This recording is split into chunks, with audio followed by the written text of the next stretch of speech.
نحمده ونصلي ونسلم على رسوله الكريم. أما بعد فأعوذ بالله من الشيطان الرجيم. بسم الله الرحمن الرحيم. يا أيها الذين آمنوا اتقوا الله وكونوا مع الصادقين. صدق الله مولانا العلي العظيم وبلغنا رسوله النبي الأمين المتين الكريم. معزز محترم سامعین کرام، السلام علیکم ورحمۃ اللہ وبرکاتہ۔ ان اللہ وملائکتہ یصلون علی النبی یا ایھا الذین آمنوا صلوا علیہ وسلموا تسلیما۔ اللہم صل علی سیدنا ونبینا ومولانا محمد وعلی آلہ وَأَصْحَابِهِ وبارک وسلم صلاۃ وسلاما علیک یا رسول اللہ صلی اللہ تعالی علیہ وسلم۔ عزیزان ملت اسلامیہ،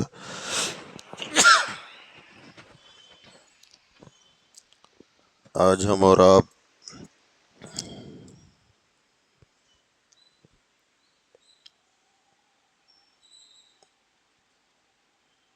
شہزادہ اعلیٰ حضرت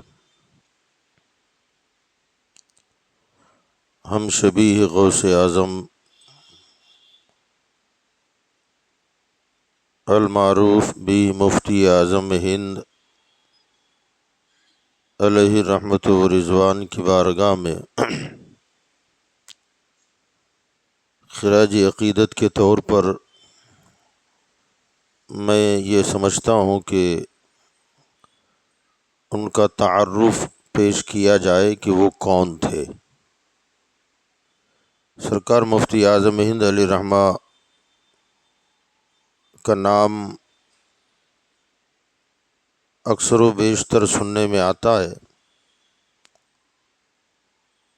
کچھ لوگ وہ ہیں جو انہیں اچھے طریقے سے جانتے ہیں، اور کچھ وہ ہیں جنہیں پتہ ہی نہیں کہ مفتی اعظم کون ہیں، ان کا کیا مقام ہے اور کیا مرتبہ ہے۔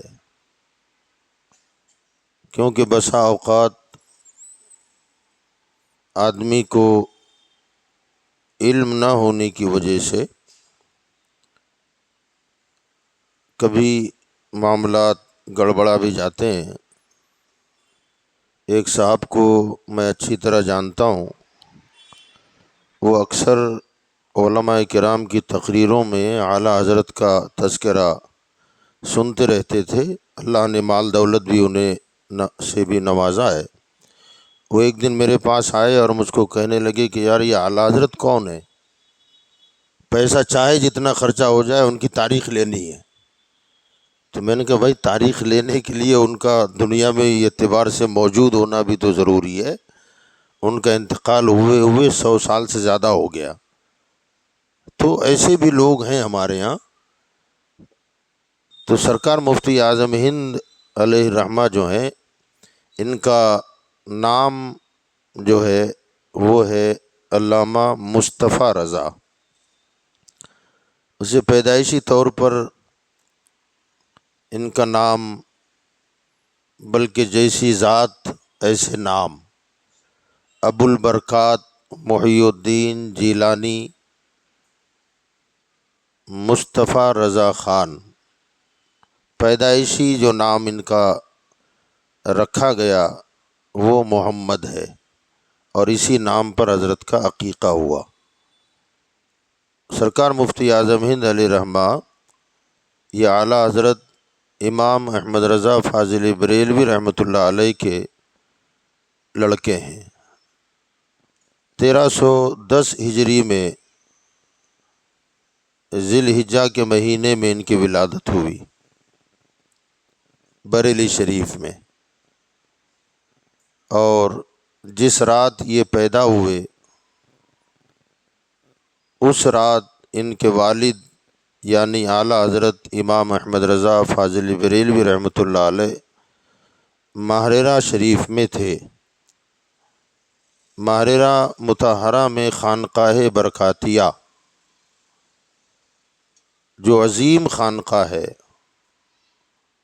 وہ اعلیٰ حضرت فاضل بریلوی رحمۃ اللہ علیہ کا پیر خانہ ہے۔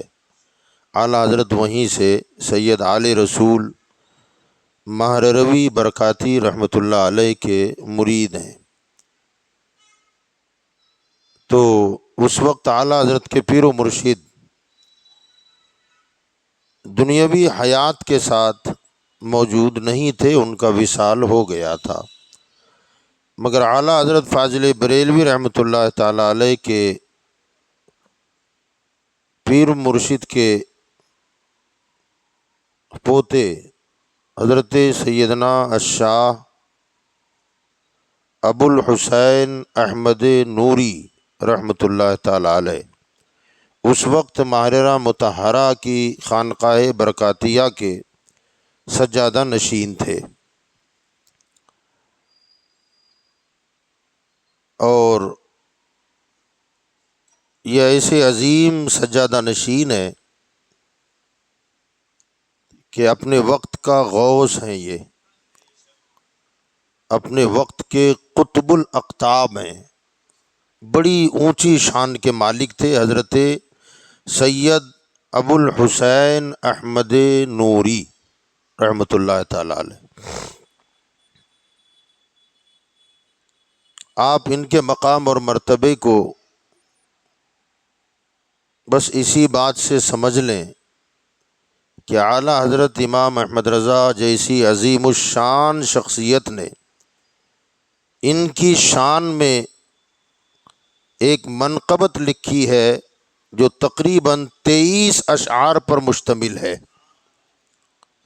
اعلیٰ حضرت جن کی شان میں ایک منقبت میں 23 اشعار لکھ دیں، ان کی شخصیت کو جاننے کے لیے اتنا کافی ہے۔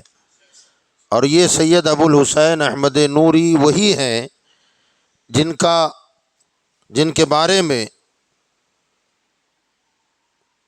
اعلیٰ حضرت امام احمد رضا فاضل بریلوی رحمۃ اللہ علیہ کا وہ مشہور شعر جو آپ بھی جانتے ہوں گے، جو آپ نے قصیدہ نور لکھا، تو اس کے مقطع میں آپ لکھتے ہیں، اے رضا یہ احمد نوری کا فیض نور ہے، اے رضا یہ احمد نوری کا فیض نور ہے، ہو گئی بڑھ کر قصیدہ، ہو گئی میری غزل بڑھ کر قصیدہ نور کا۔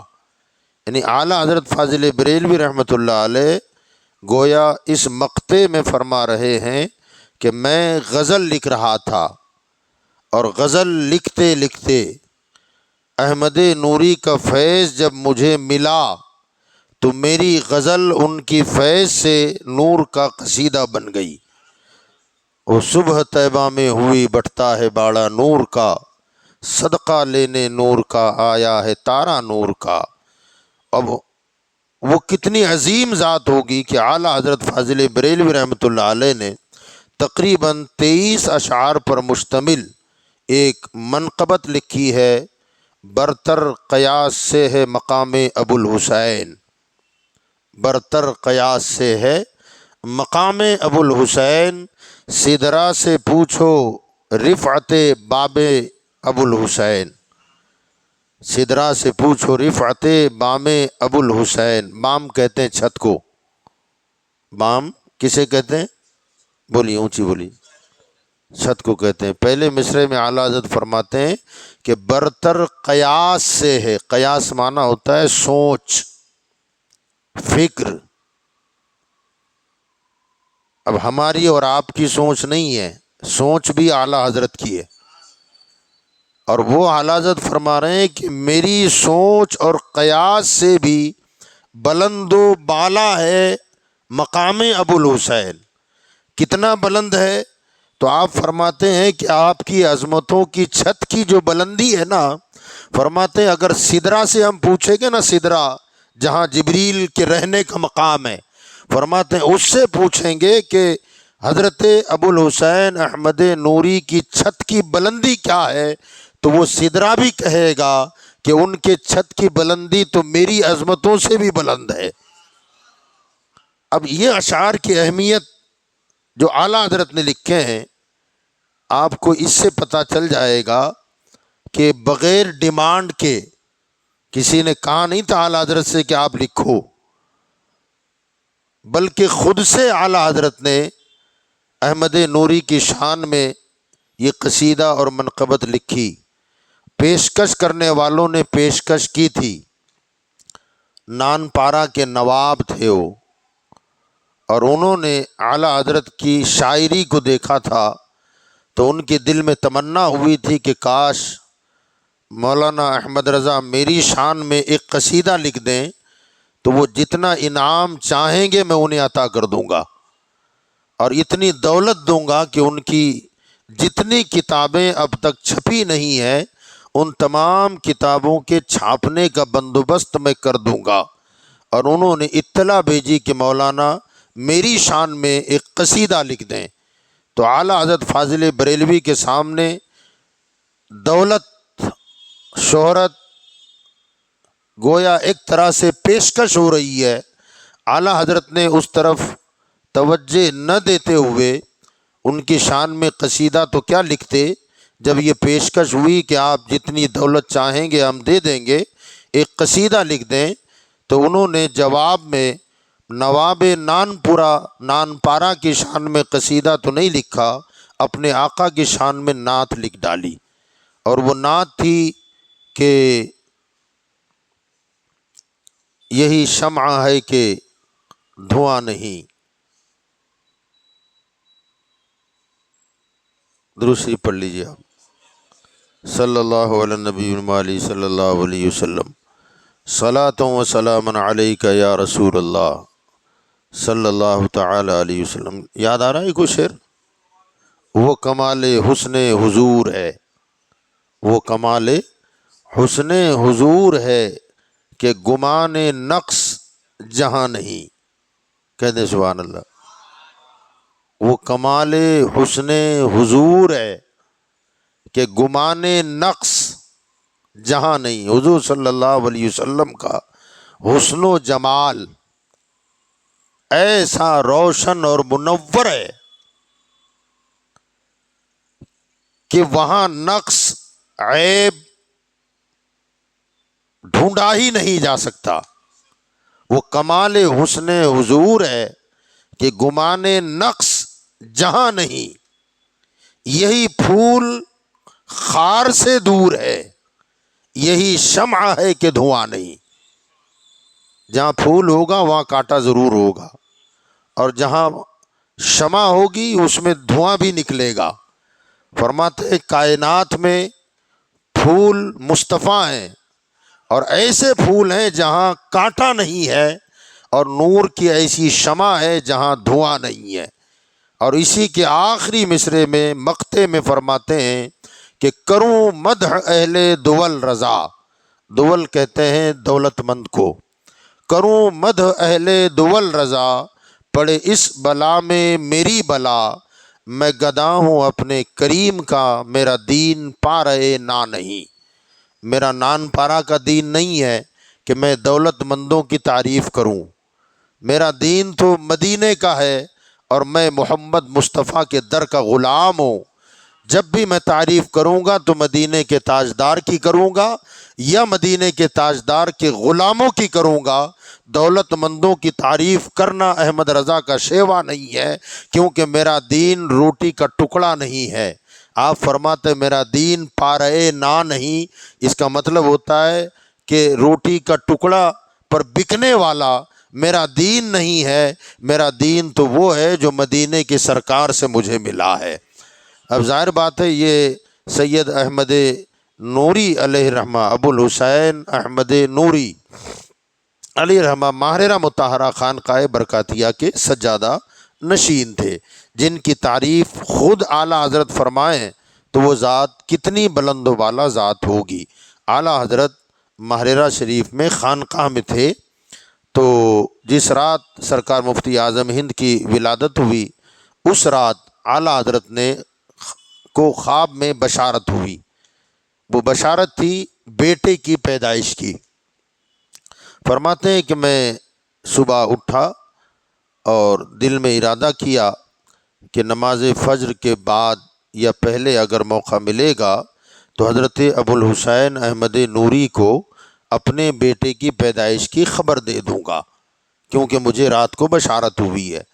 وہ اپنے حجرے سے نکلے، ادھر ابوالحسین احمد نوری اپنے حجرے سے نکل کر، جو لوگ ماہرہ شریف گئے ہیں وہ جانتے ہیں کہ وہاں کی جو مسجد ہے، جیسے ہماری یہ مسجد بلندی پر ہے، ایسے ہی وہ مسجد بھی بلندی پر ہے، مگر فرسٹ فلور نہیں ہے اس کا، وہ زمین ہی سے بلند ہے، اونچائی پر بنائی گئی ہے، تو دادر جو ہے سیڑھیاں زیادہ ہیں۔ حضرت ابوالحسین احمد نوری دادر چل رہے تھے اور ان کے پیچھے اعلیٰ حضرت چل رہے ہیں۔ آپ فرماتے ہیں کہ میرے دل میں آیا کہ میں اوپر چڑھنے کے بعد اگر موقع ملا تو مسجد کے صحن میں پہنچ کر بچے کی پیدائش کی خبر دے دوں گا، یا بعد نماز فجر حضرت کی بارگاہ میں بچے کی ولادت کی خبر سنا دوں گا۔ ابھی یہ سوچ کر حضرت آگے آگے ہیں اور اعلیٰ حضرت پیچھے پیچھے ہیں، اتنے میں سیدی سرکار ابوالحسین احمد نوری رکتے ہیں اور رک کر مڑ کر فرماتے ہیں مولانا مبارک ہو، بیٹا پیدا ہوا ہے۔ حضرت نے کہا کہ حضور بہت بہت شکریہ۔ پھر سرکار احمد نوری نے فرمایا کہ میں ضرور اس بچے کو دیکھنے بریلی آؤں گا۔ اپنے وقت کا قطب ہے، اپنے وقت کا غوث ہے، اور فرما رہے ہیں کہ میں اس بچے کو دیکھنے کے لیے بریلی شریف آؤں گا۔ اعلیٰ حضرت تو چلے گئے۔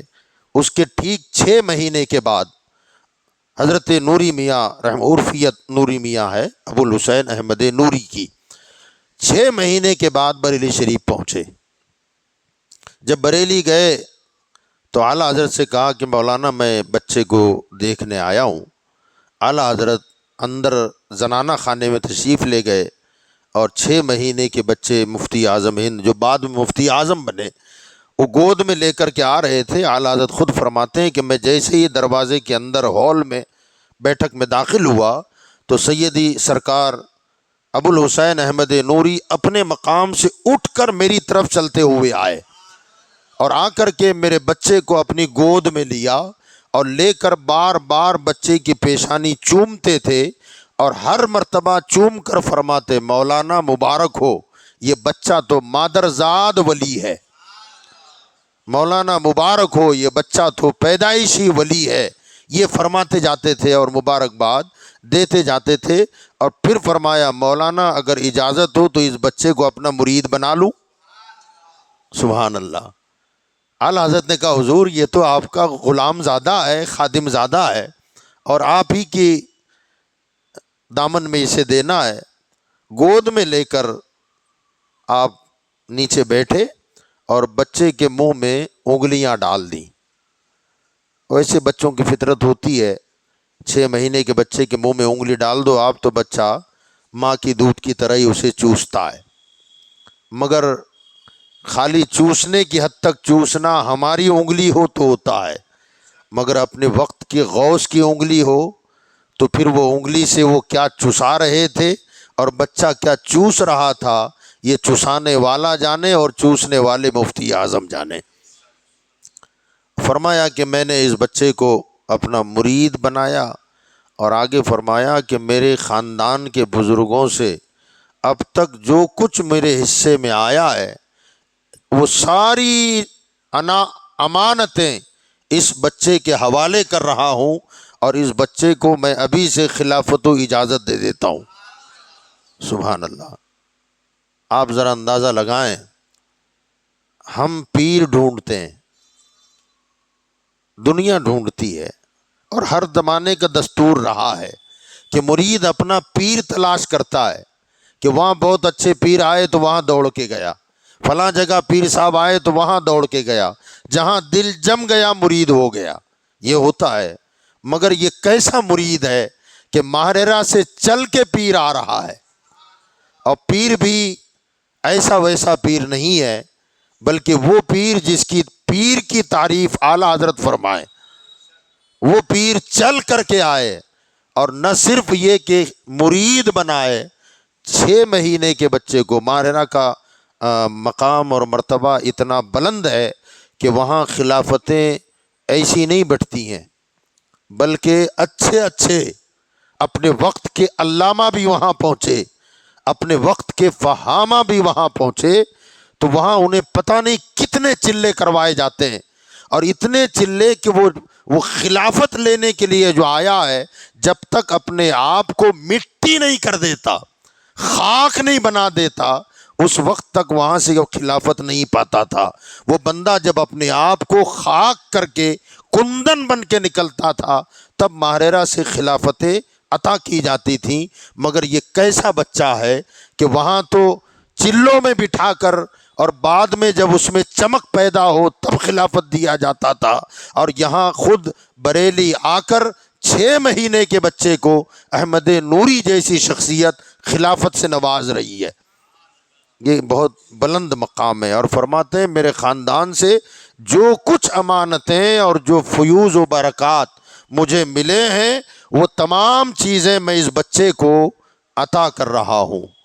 ہم وہ امانتیں لینے والے کو بھی سلام کرتے ہیں، اور عطا کرنے والوں کی بھی عظمت و مقام کو ہم سلام کرتے ہیں۔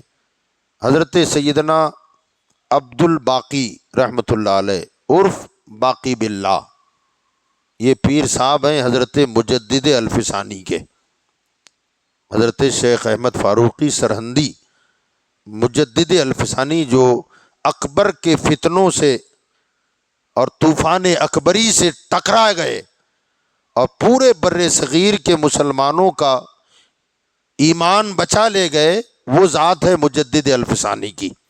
وقت کے بادشاہ سے ٹکرانا کوئی آسان کام نہیں ہے، تو یہ مجدد الفسانی کے پیر و مرشد ہیں حضرت سیدنا عبد الباقی، عرفیت ہے باقی باللہ۔ ان کا مزار دلی میں ہے۔ کہاں ہے؟ دہلی میں ان کا مزار ہے۔ اپنی خانقاہ میں یہ تھے، تو رات دیر سے حضرت کی خانقاہ میں کچھ مریدین باہر سے آئے، تو وہ خانقاہ کی طرف جا رہے تھے۔ راستے میں کھانے کی ایک ہوٹل تھی جس کے بند ہونے کا وقت آ گیا تھا۔ ہوٹل کا جو مالک تھا اس نے دیکھا کہ 15-20 آدمی جا رہے ہیں اور رات دیر ہو گئی ہے، شاید خانقاہ میں جو لنگر چلتا ہے وہ کھانا ختم ہو گیا ہوگا، اب یہ جائیں گے بھوکے ہوں گے، تو حضرت خواجہ باقی باللہ علیہ رحمہ کو دوبارہ کھانا بنوانا پڑے گا، باورچی کو بلانا پڑے گا، انتظام ہے نہیں ہے، پریشانی ہوگی۔ تو ہوٹل والے نے اپنے نوکروں سے کہا کہ کچھ کھانا ہے؟ تو انہوں نے کہا ہاں ہے تو صحیح، تو کہا جلدی سے گرم کرو۔ انہوں نے کھانا گرم کروایا۔ کھانا جب گرم ہو گیا تو کہا کیا بات ہے؟ تو کہا حضرت باقی باللہ رحمۃ اللہ علیہ کی خانقاہ میں یہ کھانا لے جانا ہے۔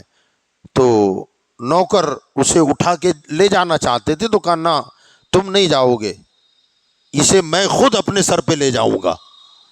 جو ہوٹل کا مالک تھا وہ بولا کہ میں یہ کھانا میں خود اپنے سر پہ رکھ کر لے جاؤں گا۔ انہوں نے کھانا گرم کیا، اور خود مالک ہوٹل نے وہ سارا گرم کھانا اپنے سر پہ رکھا اور حضرت باقی باللہ رحمۃ اللہ علیہ کے بارگاہ میں لے کر گیا۔ جیسے ہی پہنچا تو حضرت خواجہ باقی باللہ نے دیکھا اور پوچھا کہ کیا ہے؟ تو کہا حضور ابھی تھوڑی دیر پہلے کچھ مہمان آپ کے یہاں آئے ہیں، تو میں اپنے ہوٹل سے یہ کھانا لے کے آیا ہوں کہ کہیں آپ کو تکلیف نہ ہو کھانا بنانے کی، اس لیے میں خود لے کے آیا ہوں۔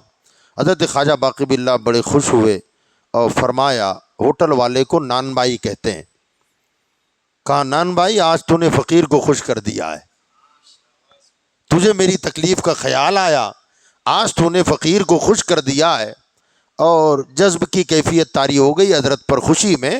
اب فرمایا مانگ، کیا مانگتا ہے؟ تو اب وہ نان بھائی کہنے لگا حضور کیا میں جو مانگوں گا مجھے مل جائے گا؟ حضرت نے فرمایا فقیر کی زبان ہے، تو نے طبیعت خوش کر دی ہے، تو جو مانگے گا میں دے دوں گا۔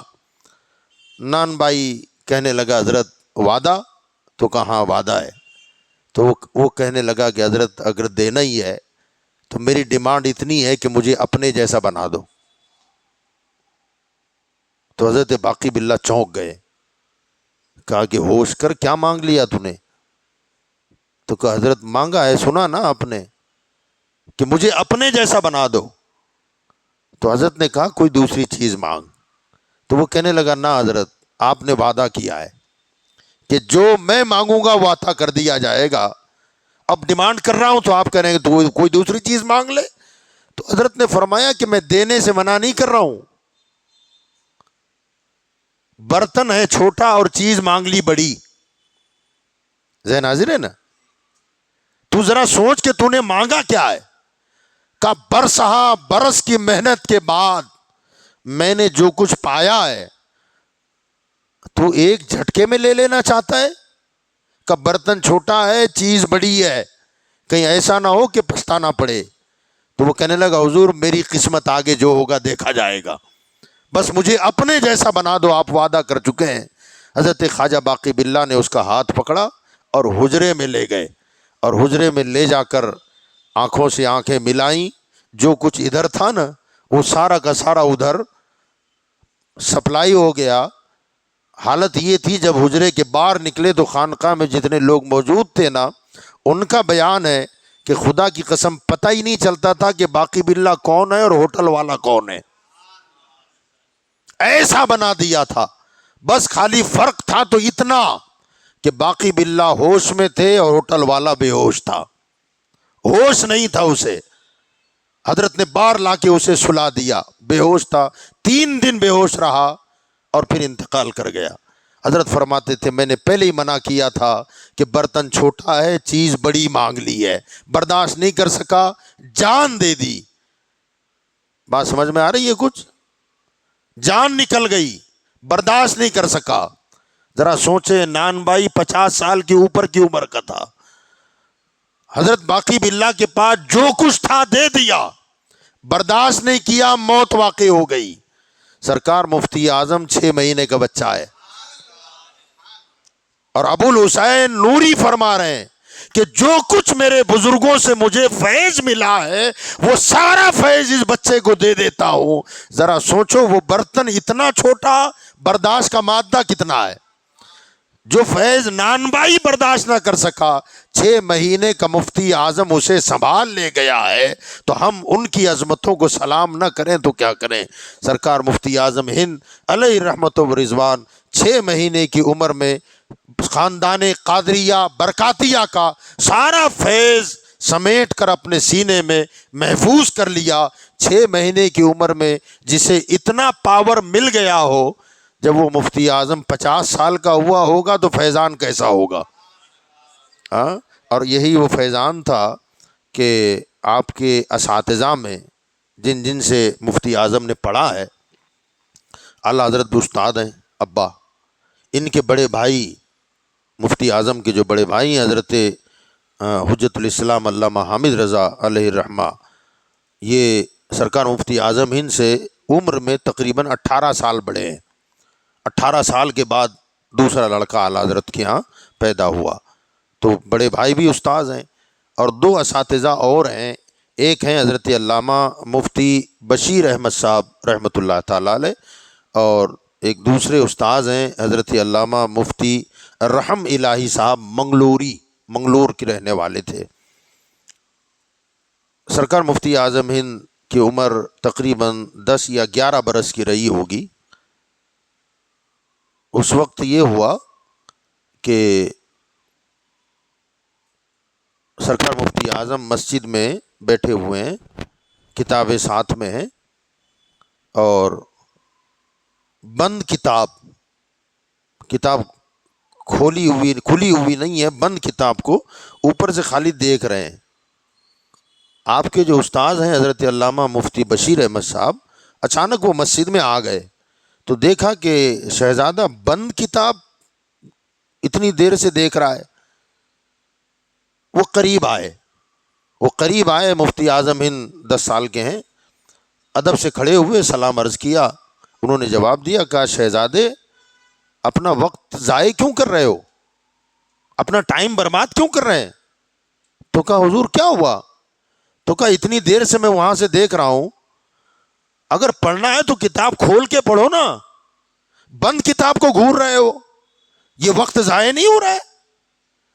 تو کہا کہ حضور میں یہ دیکھ رہا تھا کہ جیسے کتاب کھول کے پڑھی جا سکتی ہے ایسے بند کتاب پڑھی جا سکتی ہے کہ نہیں؟ 10 سال کا بچہ کہہ رہا ہے میں اس پر غور کر رہا تھا کہ کتاب کھول کر جیسے پڑھی جا سکتی ہے ایسے بند کتاب کو پڑھا جا سکتا ہے کہ نہیں؟ تو آپ کے استاد چونک گئے. کہتے ہیں کہ پھر میں نے پوچھا کہ شہزادے کس نتیجے پر پہنچے آپ؟ تو کہا حضور میں تو اس نتیجے پر پہنچا ہوں کہ کتاب بند ہو پھر بھی پڑھی جا سکتی ہے. سبحان اللہ. 10 سال کی عمر میں یہ حالت ہے کہ میں اس نتیجے پر پہنچا ہوں کہ جیسے کتاب کھول کے پڑھ سکتے ہیں ایسے بند کتاب بھی پڑھی جا سکتی ہے. ذرا سوچیں آپ، جس کی نگاہ کا بچپن میں یہ عالم ہو تو جب 90 سال کی عمر ہوئی ہوگی اس نظر کا کیا عالم ہوگا.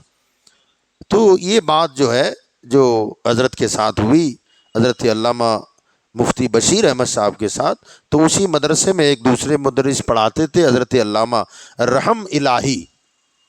یہ واقعہ دیکھ کر ان کے پاس گئے اور جا کر کے کہا کہ یار تعجب ہوتا ہے، اعلیٰ حضرت امام احمد رضا کے جو شہزادے ہیں، میں مسجد میں گیا اور یہ سارا معاملہ میرے ساتھ ہوا.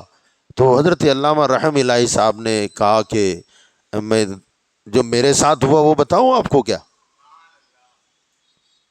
تو کہا آپ کے ساتھ کیا ہوا؟ تو کہا یار میرا بیٹا آج سے 4-5 مہینہ پہلے بیمار تھا، چھوٹا لڑکا، اور اس قدر شدید بخار تھا اسے کہ وہ بے ہوش ہو گیا تھا.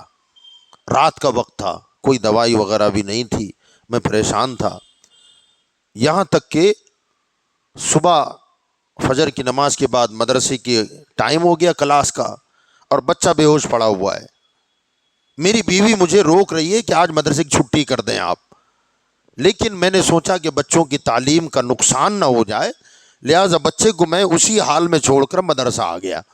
اور مدرسے میں آ کے کلاس میں بیٹھا ہوا تھا اور بچوں کو پڑھا رہا تھا، لیکن بار بار میرا ذہن اس طرف گھر کی طرف جا رہا تھا اور بچوں کو پڑھا بھی رہا ہوں، مگر توجہ جو ہمیشہ ہوتی ہے، ظاہر بات ہے بچہ بخار میں بے ہوش پڑا ہوا ہے، میری توجہ بار بار گھر کی طرف جاتی تھی اور بچے سامنے بیٹھے ہوئے ہیں. اتنے میں اعلیٰ حضرت کے شہزادے مصطفیٰ رضا نے مجھ سے کہا کہ حضور اگر اجازت ہو تو میں بچے کی طبیعت دیکھ کے آؤں کہ گھر سے؟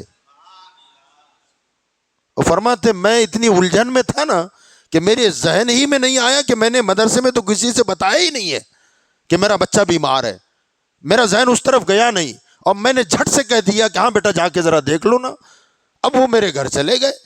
کچھ دیر کے بعد واپس آئے اور مجھ سے کہنے لگے حضرت بچہ بالکل ٹھیک ہے، بخار اتر گیا ہے، اور بچے نے میرے سامنے ماں سے دودھ مانگا، ان کی امی نے انہیں دودھ پلایا، بچہ بالکل فرسٹ کلاس ہے. وہ کہتے ہیں پھر میں نے پڑھانا شروع کیا، مدرسے کی چھٹی ہوئی. جب میں گھر گیا تو میری بیوی مجھ سے کہنے لگی کہ آپ تو چلے گئے تھے، بہت اچھا کیا جو چھوٹے حضرت کو گھر بھیج دیا. کہ آپ کے جانے کے بعد طبیعت بچے کی زیادہ خراب ہوئی، مجھے تو ایسا لگ رہا تھا کہ شاید بچہ دم توڑ دے گا، مگر آپ نے چھوٹے حضرت کو بھیجا. تو کہا بھیجا کہاں تھا، وہ تو خود ہی آئے، انہوں نے مجھ سے اجازت لی تھی. کہا بہت اچھا ہوا وہ آئے. تو کہا ہوا کیا؟ بس کچھ نہیں، وہ آئے، بچہ بے ہوش پڑا ہوا تھا، آنکھیں بھی پتھرا رہی تھیں، مجھے لگا کہ دم توڑ دے گا بچہ، مگر چھوٹے حضرت آ کر کے کھڑے ہو گئے اور غور سے ٹکٹکی باندھے بیمار بچے کو دیکھنے لگے. ادھر وہ نظر گاڑ کے دیکھ رہے تھے اور بچے کا بخار اترتا جا رہا تھا، بدن ٹھنڈا ہوتا گیا، یہاں تک کہ بچے نے آنکھیں کھولی، اٹھ کے بیٹھ گیا اور مجھ سے کہنے لگا امی مجھے بھوک لگی ہے، دودھ دیجیے. تو میں نے جلدی سے دودھ پلایا، اب دیکھو بچہ کھیل رہا ہے. کہا یہ ان کے بچپن میں ہوا. جس بیمار کو نظر بھر کے دیکھ لیں اس کی بیماری بھگا دیں.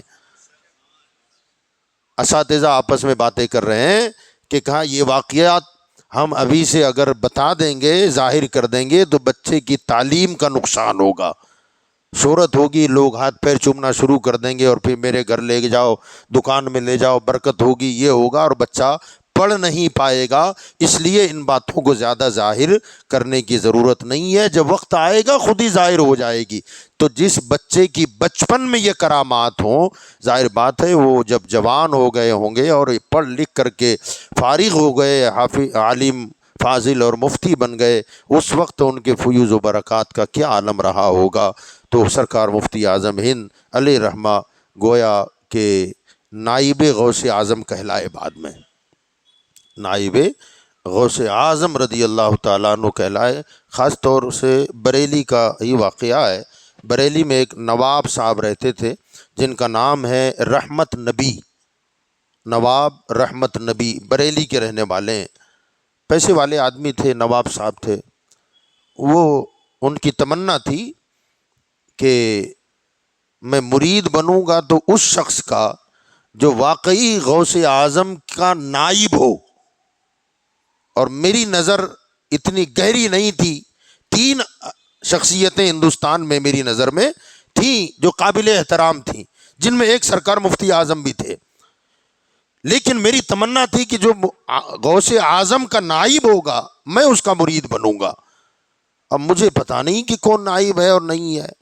فرماتے میں ہندوستان بھر میں ادھر ادھر ڈھونڈتا رہتا تھا، حتیٰ کہ میں بغداد چلا گیا۔ اب بغداد جا کر میں نے کئی مہینے بغداد میں گزارے کہ شاید کوئی نائب غوث اعظم مجھے مل جائے۔ بغداد کے اطراف و اکناف میں بھی اور بغداد شہر میں بھی جہاں پتہ چلتا فلاں جگہ پیر صاحب ہے، وہاں چلا جاتا۔ فرماتے بغداد میں ایک پیر ایسے مجھے ملے جن کو دیکھ کر میرا دل یہ کہتا تھا کہ یہ شاید نائب غوث اعظم ہیں، مگر جب قریب گیا، کچھ دن رکا، تو کچھ ایسی چیز میں نے دیکھ لی کہ پھر میرا دل وہاں سے اٹھ گیا۔ فرماتے ہیں اسی کشمکش میں تھا، کئی مہینے بغداد میں نے گزارے۔ ایک دن حضور غوث اعظم کے آستانے پر میں چلا گیا اور مزار کے پاس آستانے کے اندر بیٹھ کر میں نے کچھ استغاثہ پیش کیا کہ حضور برسوں ہو گئے آپ کے نائب کو ڈھونڈ رہا ہوں۔ اسی تلاش میں بغداد آ گیا، اور بغداد میں بھی کئی مہینے بیت گئے، مجھے اب تک اپنا پیر نہیں ملا ہے۔ فرماتے ہیں میں یہی عرض کر کے بیٹھا تھا کہ مجھ پر ہلکی سی نیند کا غلبہ ہوا، جھونکے مارنے لگا، تو انہی جھونکوں میں نے خواب میں دیکھا کہ حضور غوث اعظم تشریف لا رہے ہیں، اور سرکار بغداد رضی اللہ تعالیٰ عنہ میرے سامنے آ کے کھڑے ہو گئے، اور میں نے جو بیداری میں بات کر رہا تھا اب خواب میں کہہ رہا ہوں کہ حضور آپ کا نائب کون ہے، مجھے مرید بننا ہے۔ تو حضرت مڑے اور مڑ کر کے کہا وہ آ رہا ہے میرا نائب، وہ میرا نائب آ رہا ہے۔ تو آپ فرماتے ہیں، نواب صاحب کہتے ہیں کہ جب وہ قریب آئے تو کوئی اور نہیں مفتی اعظم تھے۔ فرمایا تیرے شہر میں ہے اور تو ڈھونڈ رہا ہے۔ آنکھ کھلی اور واپس میں بریلی شریف تیاری کر کے واپس آیا۔ جب سرکار مفتی اعظم ہند علیہ رحمہ کی بارگاہ میں پہنچا، سلام کیا، دست بوسی کی، تو حضرت مجھے دیکھ کے مسکرانے لگے اور کہنے لگے نواب صاحب کہاں کہاں گھوم آئے، کہاں کہاں گھوم آئے۔ یقین تب ہوا جب سرکار بغداد نے بتایا کہ حضور اب اسے چھوڑیے، مجھے مرید بنا لیں آپ۔ بغداد میں خواب دیکھ رہے ہیں اور بریلی والا پتہ بتا رہا ہے، جو خواب میں دیکھا تھا اسے بیان کر رہے ہیں۔ مرید بنا لیا، اور مرید بنانے کے بعد کہا نواب صاحب اس کا خیال رکھنا، اس خواب کو میری زندگی میں بیان مت کرنا، میری جب تک حیات ہوں، فرمایا لوگوں کے سامنے نہ بتانا، جب میری موت واقع ہو جائے پھر آپ کو اجازت ہے۔ تو حضرت مفتی اعظم کے انتقال کے بعد انہوں نے کسی خاص رازدار کو بتایا تھا، اس کے بعد یہ کتابوں میں چھپا، تو پتہ چلا سرکار مفتی اعظم ہند جو ہیں یہ نائب غوث اعظم ہیں۔ اللہ تعالی حضرت کے فیوز و برکات سے ہم سب